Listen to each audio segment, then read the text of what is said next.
Hello, I'm James Navalta with the Exercise Science program in the Department of Kinesiology, Recreation, and Sport at Western Kentucky University. And what we're going to do is we're going to show you the procedure that we have developed and the procedure that we use in order to measure exercise-induced lymphocyte apoptosis. So let's go take a look. A finger stick blood sample is obtained using universal precautions. The fingertip is sterilized.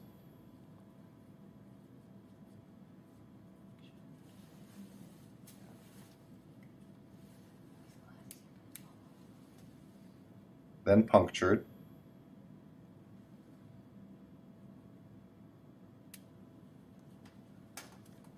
The first drop of blood is wiped away. And then the blood is drawn into capillary tubes or microvets.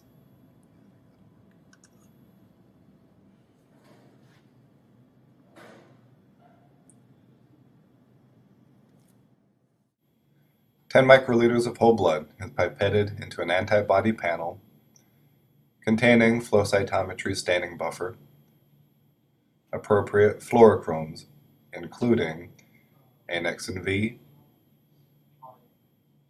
7-aminoactinomycin D, either CD4, CD8, or CD19, and CD45RA.